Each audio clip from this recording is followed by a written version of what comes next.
Another bombshell development out of Washington, D.C. It's a political earthquake, and Lindsey Graham is dead at 71. The South Carolina senator had been a mainstay of Republican politics for decades, particularly on the foreign policy front, where he was notably one of the most hawkish members of the Senate. And Lindsey Graham, dead at 71, had just came back from a trip overseas to Ukraine, where he toured a drone bomber factory, and he was also a subject of target for the Iranian regime, and a number of placards had gone up at the funeral of dead Ayatollah Khamenei. So is this revenge? Well, we don't know that yet, but the FBI is investigating. Kash Patel had announced that they are assisting local authorities at the FBI, and there is some cause for concern because he was an enemy of the Russians and the Iranians. But his last conversation with President Donald Trump is actually very telling. It reveals that Lindsey Graham did have an important policy item that he wanted the president to push through. Before we get into the story, please like, share, and comment at the Becker Brief.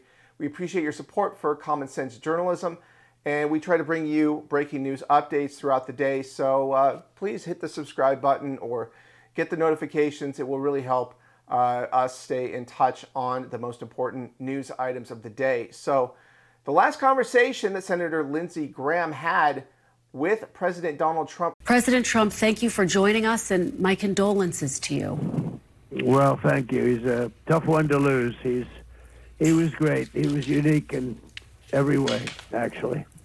He was, Mr. President, and I know that we are all just absorbing this news. We are all in shock. Can you tell us, Mr. President, how you received this news and your immediate gut reaction when you heard it?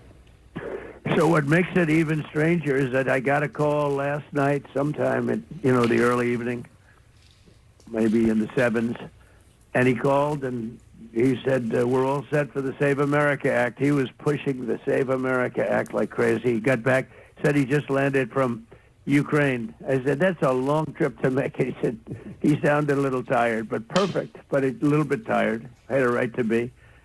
And he was a worker. He was really a worker. But he sounded great, actually. But he actually said he was tired. But he wanted to pass the Save America Act. And I said, well, we're going to get it done, Lindsey. We're going to get it done. I'll see you soon. We thought maybe we might even meet today. And then that was it. And that was, very around the time. It couldn't have been much longer. It could have been his last call. I don't know exactly. But I got a message about 1 o'clock in the morning from one of the people at his office that he had passed away. I said, I just can't believe it.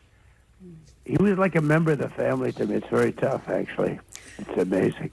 Mr. President, he was such an advocate. He was, if he wanted to get something, and he had a unique ability. He was able to deal with Democrats and Republicans. If I had a problem, a real problem, I wouldn't often ask.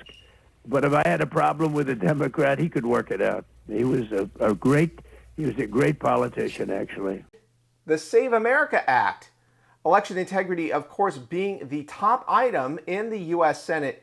It is critical that it be passed for the Republicans to be serious about maintaining power and also to win back the loyalty of Republican voters at a very critical juncture in American history. That's right, the Save America Act, and in particular the Voter ID Act, has an 80% support rate among the American people, and it's nearly 97% among Republicans. So the Save America Act, of course, needs to be passed, but it's going to be much more difficult now because Lindsey Graham was going to support it.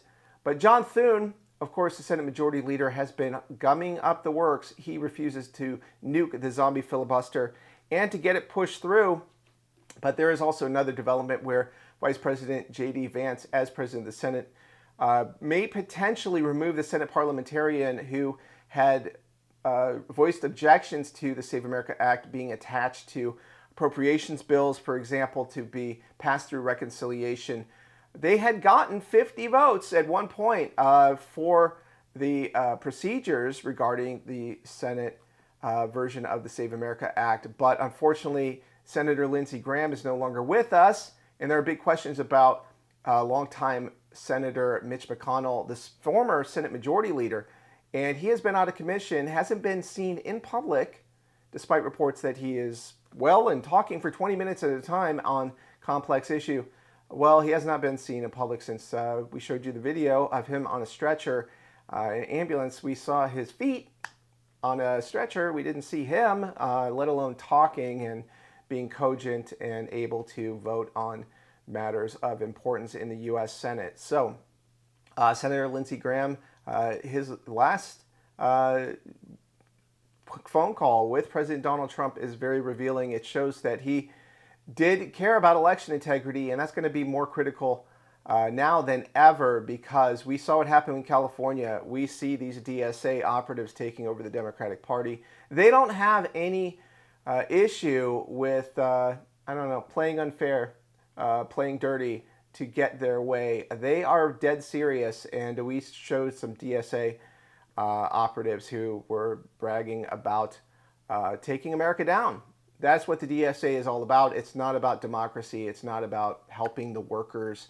It's not about any of these supposedly laudable things. It's about taking America down. That is what it's about. And they're taking over the Democratic Party, and they're going to take it down too. But they're a serious threat, and we need election integrity. So I agree with Senator Lindsey Graham on that one.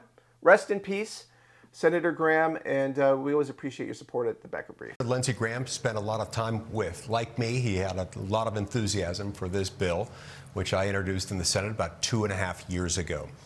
I believe, Maria, that there are multiple paths ahead by which we could pass this. Maybe that involves attaching it to another must-pass vehicle. Maybe it involves bringing it up on the floor and debating it until it passes, something that I've long advocated. Maybe it involves picking out pieces of it that could be implemented through creative uses of budget reconciliation. I'm not terribly partial to any of these three. I personally prefer the second. I think that would give us our best chance. But I will take any opportunity to debate this, any opportunity to cause it to become law, because the American people deserve it. The American people want it. Voters overwhelmingly support it to the tune of about 80%. That's Democrats and Republicans alike. One of the best ways we could honor Lindsey Graham's legacy would be to take this up and pass it this month. Well, I mean, can you give us a little color of what the problem is?